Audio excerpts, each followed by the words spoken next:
Hey guys, it's Justine here from I Should Read That, and today I am bringing you a new Off the Grid Readathon announcement and a TBR video.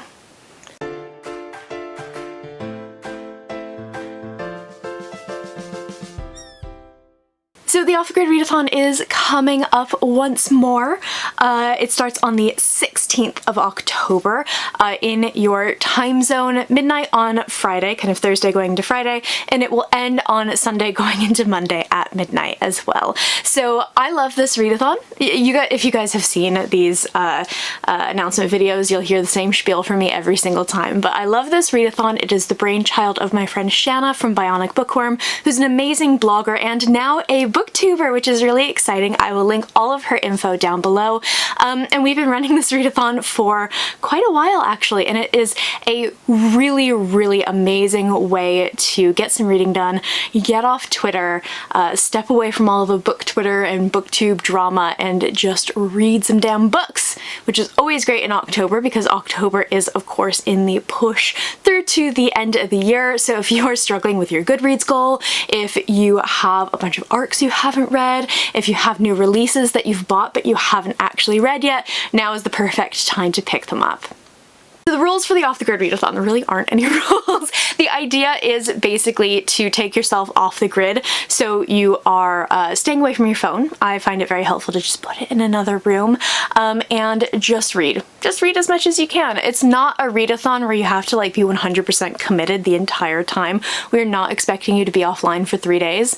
I don't think I could do that. I really struggled with that the first couple of times that we did this readathon, and I was like, screw it, I'm just gonna be intermittently online. But the idea is to just have some time disconnected. Honestly, in the state of the world right now, we could all use a little bit of time away from the internet, from the news, from like Twitter and all of that good stuff.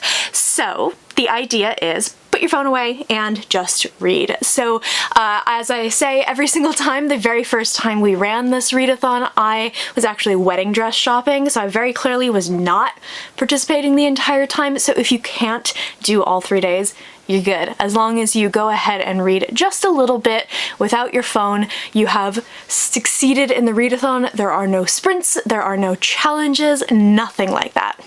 So now for the bit that's not necessarily a repeat of every other video, I have my TBR picked out. So I put a lot of thought into this. I thought that maybe I would do novellas to kind of boost my numbers a little bit. I thought that maybe I would do maybe a really big review copy to get through. And I finally settled on doing some spooky books, and I'm really pleased with this. This is my own personal theme. This is not, you know, what anyone needs to follow. But I thought, I'm always bitching about how I never get the chance to read spooky books in the spooky season. This year that has been a bit of a change, which I'm really happy about because I've had like lots of review copies for books that do have that kind of like supernatural or paranormal twist to them. But usually I am just drowning in new releases, trying to read for publishers for publication days and stuff like that. But I've decided to pick 3 classic spooky books, and I'm gonna read them this weekend. I have 3 of them here. I don't expect to read all of them, but I would like to read as many as possible. So yeah, let's go ahead and take a look. So there's a little bit of a theme here. The first is The Haunting of Hill House by Shirley Jackson. I last night binged the first 5 episodes of the Netflix show with Scottish husband and my sister. What we do is we sync up and like we phone up Julia and we watch movies or TV shows or whatever together, and for our spooky October movie marathon we decided to actually do this TV show instead. Julia and I are scared of our own shadows, so it's gone okay, but it's really good, and I know that it doesn't bear much resemblance to the book, but I've never read any Shirley Jackson other than the short story The Lottery, which like every American high schooler had to read at some point. So I'm very curious to read this. I've got this, and I've got We Have Always Lived at the Castle, so if I really enjoy this, then I can go ahead and pick that up as well. But as far as I know, this is, unlike the TV show, this is a group of people who I believe are strangers all get invited to stay overnight at this haunted house, and I think they win an inheritance or something like that. This is classic ghost story, and I love a good ghost story, so this is going to be amazing. I don't know how scary this is going to be. we'll see how traumatized I am. Then I have The Turn of the Screw by Henry James. This edition has the Aspirin papers as well, which I'll read, but The Turn of the Screw is the second one, so I'm gonna read the second one first, and then I'm gonna go back and read the first one, which will be very, very weird for my brain. But I believe, sort of similar to The Haunting of Hill House, it has absolutely no bearing on the actual source material, but I think The Haunting of Bly Manor, which is the new sort of season of The Haunting of Hill House, is based on The Turn of the Screw, and I'm really, really excited for this. So my mum recommended this to me because she said that this is kind of the archetype for a lot of the spooky historical fiction that I love so much. Those books with like the paranormal twist with like, you know, the governess or the spooky children and the big house in the countryside and all of that. So I think this is going to be amazing. I think it's a man telling someone else's story sort of around a fire, like a ghost story, and I think it's about a governess and these two children and there's a ghost somehow. It's one of those where like it's such a well-known story that on the back, you can't see this, but it just doesn't say anything about what the book is about. So I'm going to be going into this not really knowing a lot, and I'm very, very excited for that. I've never read any Henry James either. And then last but not least, a book that I have been dying to read for ages. Absolute ages, because as far as I know, this is like exactly my cup of tea. Have you ever had a book that you've been putting off reading for a really long time because you know you're gonna love it? Because that is this book for me. I am going to read Rebecca by Daphne du Maurier for the very first time. So I know I'm gonna love the film, the Hitchcock film. I know that there's a new Netflix one, which I'm not really interested in. I know I'm gonna love the book. I don't know anything about Rebecca really, with the exception of like the very, very bare bones of the story. So finally getting the chance to read this is going to be amazing, and I think it's going to be perfect for October. I can like hear my family cheering for me because they have all been pushing me to read this for a very, very long time. They all love this book and they love the film.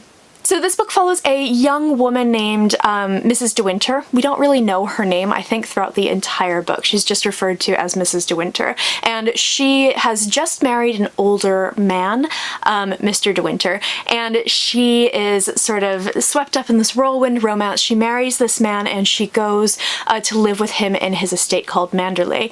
And the estate has this kind of shadow over it, sort of almost like the presence of his first wife, whose name is Rebecca, and she's this kind of almost like a force of nature. She was such a very much the opposite of Mrs. De Winter, who I believe is quite meek and quiet.